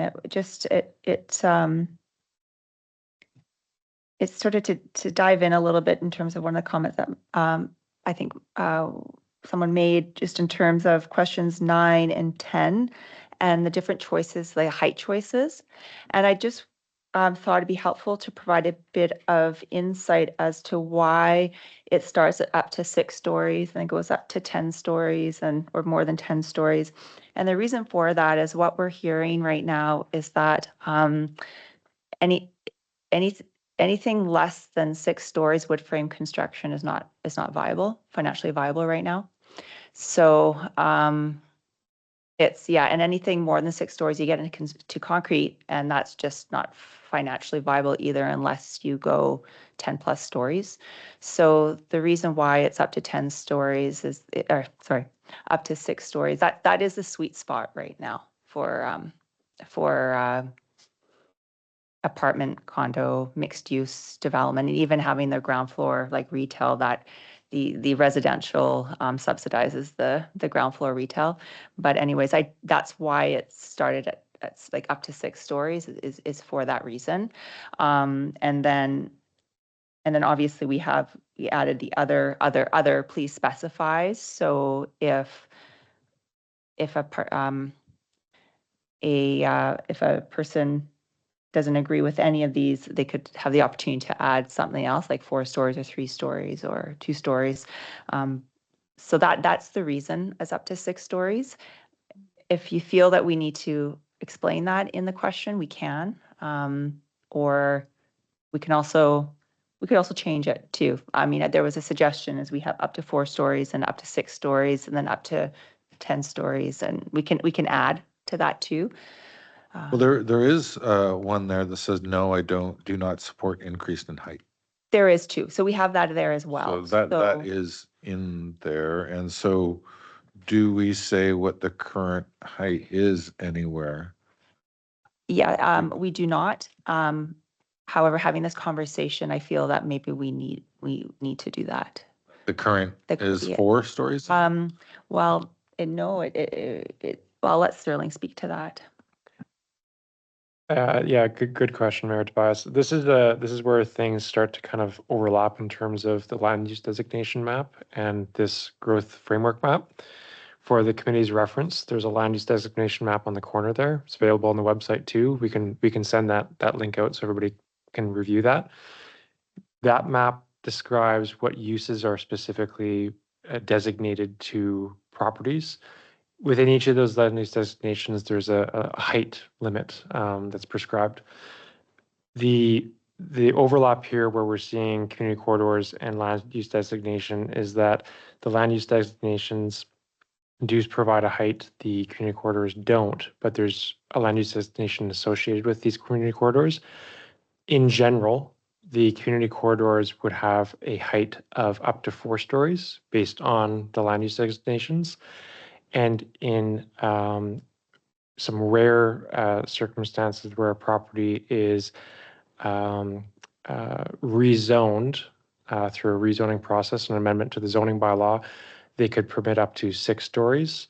Or if there's, in some cases, properties that are designated the neighborhood center, that would be 6 stories as well. But the majority of the town is going to be that 2-3 story limit for townhouses or duplexes. The corridors would have opportunity up to 4, and then the neighborhood centers up to 6. Per Leanne's comment, what we could do is we could clarify that and make it very clear that what the existing limit is. And I think also further to Leanne's comment, explaining that maybe the reason that 4 stories is not listed as an option is that we already permit 4 stories in many cases. So the question could be worded to clarify that given that the maximum already is 4 stories, would you support further density up to 6 stories or something along those lines to just make it clear that 4 stories would already be permitted in those areas anyways? Perfect. Mike, you had a comment or question? On the questions 9 or 10, it's not clear that you might actually be including duplexes, triplexes, townhouses in this question that talks about residential and mixed-use development. Because really, those are options that are clearly there, and you're by starting to talk about 6, 10, or more stories, you're talking condos and big rather than something that is more to scale of the street that is there now. So where are duplexes and triplexes and townhouses in this survey? Through the chair, they're not in the survey because the corridors and neighborhood centers, the neighborhood centers as a land use designation don't recognize those uses. Typically, like the Eagle Creek would be an example of a neighborhood center, but it doesn't speak to specifically like a townhouse. Zoning, from a zoning perspective, there are examples where those uses can be permitted. We could go back and get into all those specifics, but generally these are considered growth areas and density, areas for density, and those are considered lower density. So you're saying the community corridors are already determined that they do not include duplexes and triplexes and townhouses, by some definition that I'm not clear where that comes from. Like, why are those excluded? Because I thought with the one of the responses is that you build up density on arterial roads that have access to transit and access to services, and so that the density extends along those arterial networks and not are there as hubs that are just condos. And that's my question. You understand my question? Yeah, I think I misspoke. So the community corridors, they do recognize townhouses and duplexes in those areas, as well as the land use designation and the zoning bylaw. If the clarification in the questionnaire needs to be, or the survey needs to be, why aren't they listed there as an option for development, instead of just having the 6 stories, 10 stories, and more. I think we can do that. I don't see a problem with that. The intent, though, going back to what I said previously, was to focus on the idea of these areas being recognized as growth areas and areas for density per the OCP, existing language in the OCP. But if we want to add uses that would otherwise already be permitted, then we can provide those as options. For that, you're talking about growth areas. I thought the whole community was a growth area, especially with Bill 44, that we're likely to see small scale development on many streets. And I'm just, you understand that I'm concerned that you are skewing the responses towards multi-story developments as opposed to something that is more human scale, or townhouses, duplexes, that. And it's not in the survey. And my question is why? And you say, well, there are growth areas and they've already been designated to be certain spots of fuel oil. And I would argue that the whole community is a growth area because individual homeowners are going to start small scale developments. Mike, may I make an attempt here? I think like what you're responding to is like, how do you envision this area growing is kind of the question that you're answering with that, right? It's like you envision more townhouses, duplexes as the method for which density is increased in these areas? Let me just clarify a little bit, because I think there's two concepts going on. One was the original 2011 OCP that identified the corridors as growth areas. And I think that's where staff is going. We've had a new reality injected in the recent housing legislation that says you can actually increase your unit density by a factor of 4 for a single family lot, right? So I'm getting some empathy there. There was a 2011 OCP kind of plan for densification on those areas, and you see some of it actually occurring. That's what's been built out here now. I would just say, does that accommodate the entire View Royal being able to go to a factor of 4? And is that sufficient? Did I get you right there? Is this still relevant, knowing that we've been mandated to grow and everything's been rezoned anyway? Is that your question? My observation is with Bill 44, that the mandate is there for the whole community. However, View Royal went their work on what areas actually will fit or should fit within that, the 500 meters off a major arterial, and that you're constraining it a little bit. So I think naturally, organically, if individual homeowners are going to be developing their properties, it likely will be all over the place. And I'm maybe this is getting blown up out of proportion, but my question was about 9 and 10. What about the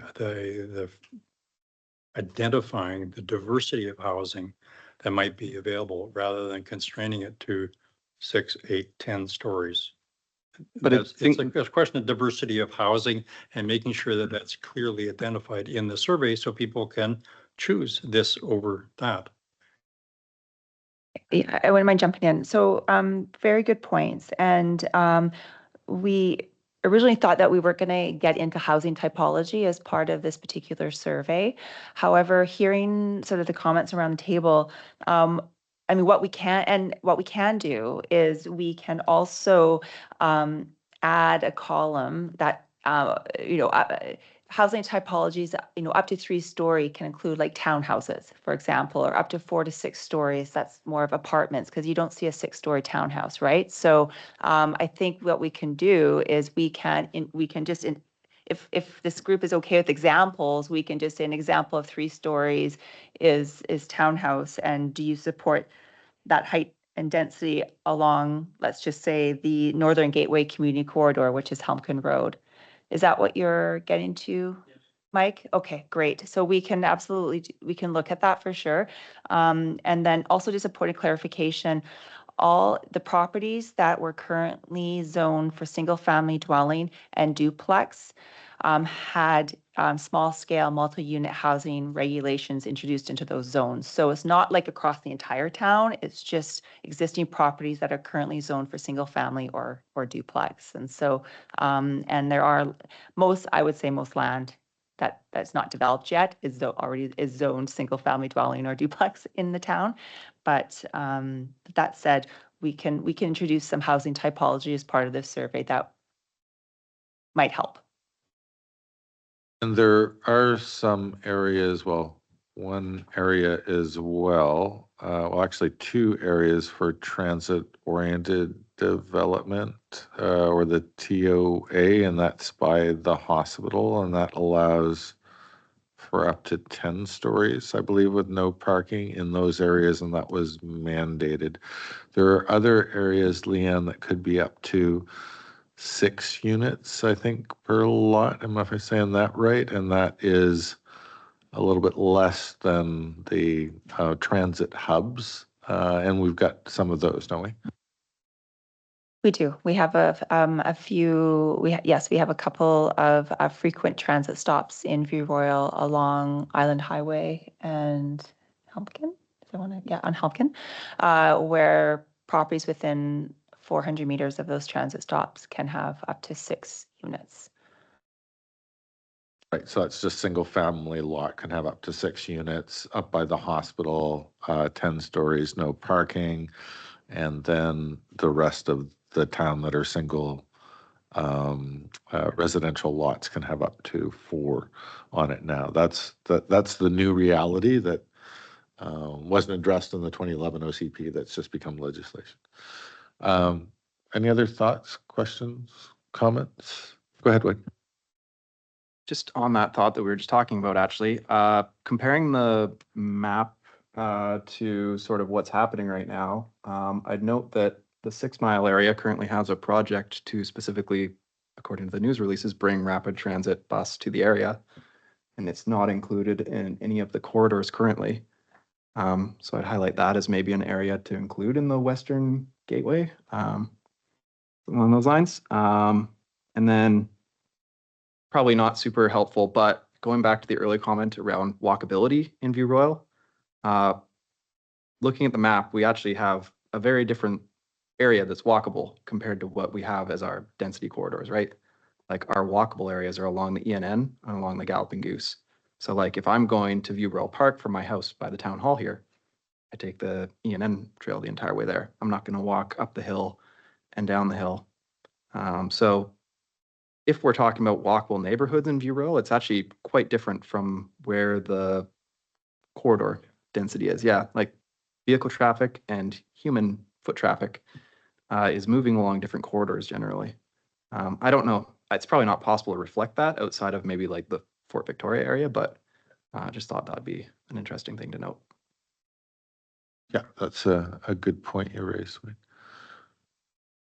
Leanne, did you have anything else for the committee? I had one more comment. If Yeah, people don't please. mind. Aaron made a point like right at the beginning of this meeting about the ability to add new areas to select from. And I was thinking about that kind of over the course of this, which is maybe this is probably blowing up the survey in a way that we don't want to do, but it would be interesting to see a heat map of this reflected from kind of the flipped perspective, which is instead of saying like, do you support developing these regions the way that we said we wanted to develop them in 2010? If so, like why? If not, why not? It would be interesting to see a heat map of people's choices for where they would put the things that we're proposing go in those areas.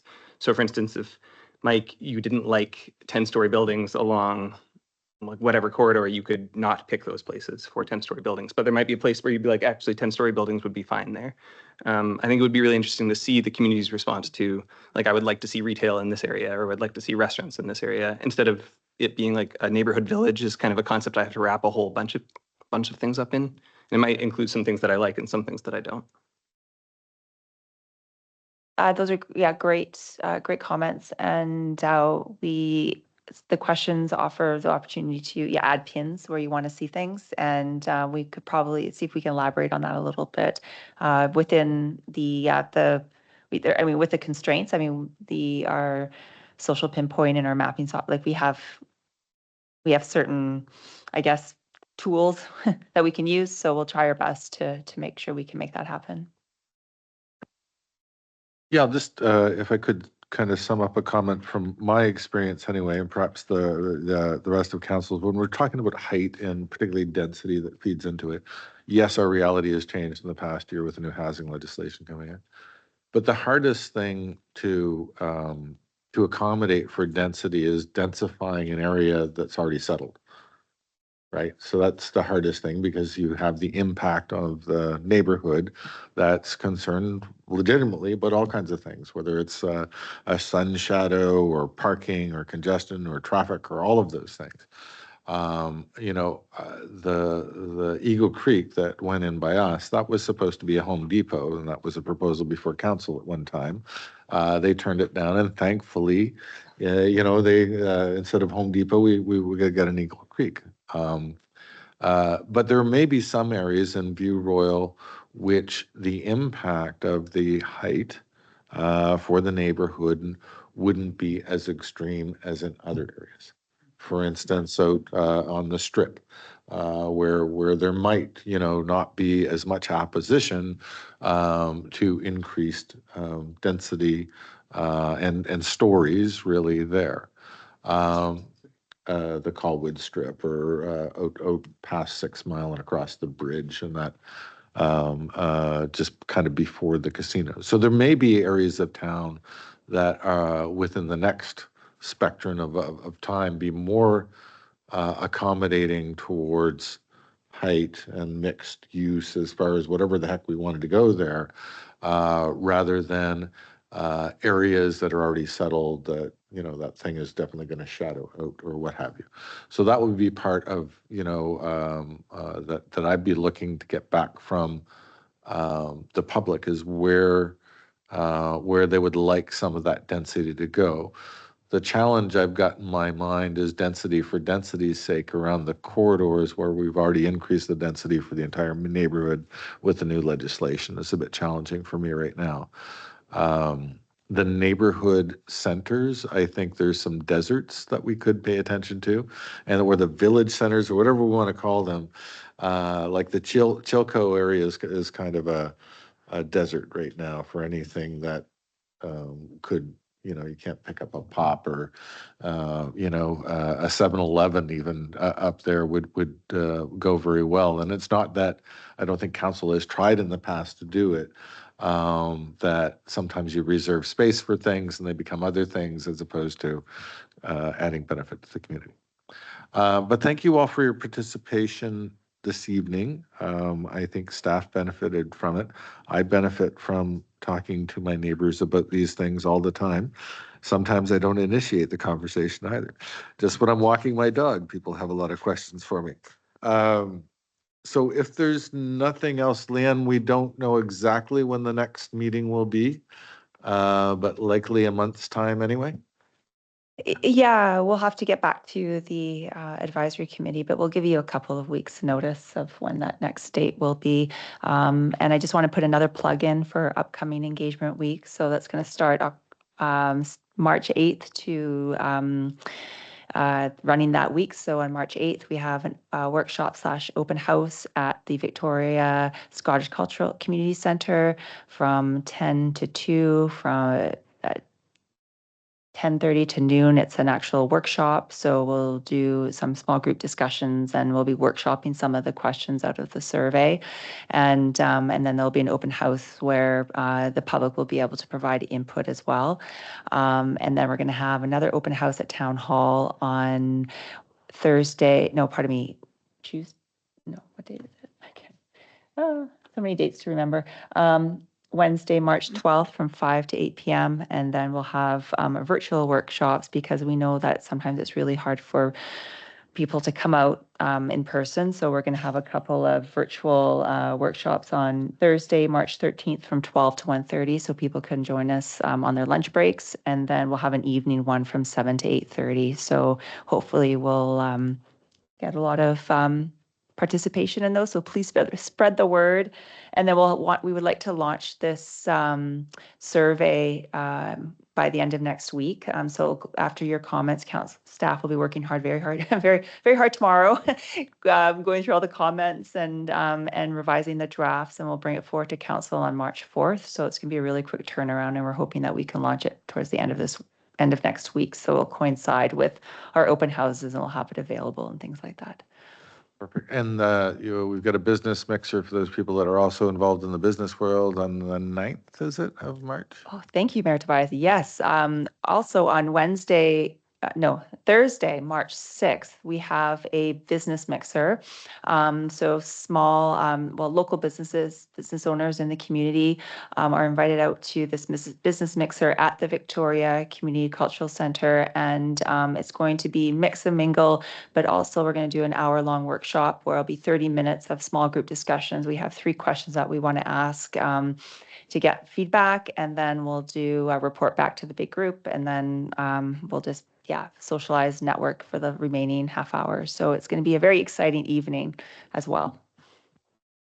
Great. So if you know anybody that has businesses or have one yourself and you want to swing by on the 6th, then just get a hold of Leanne and get the details. Be glad to have you. Wade, thanks for joining us and picking up the task. And Aaron, thanks for joining us online. And we will see you all the next time. Thanks, Leanne. And can I get a motion to terminate, please? Moved by Councillor Lemon, seconded by Mr. Abbott. All those in favor? Any opposed? Seeing none opposed, motion carries. Thank you.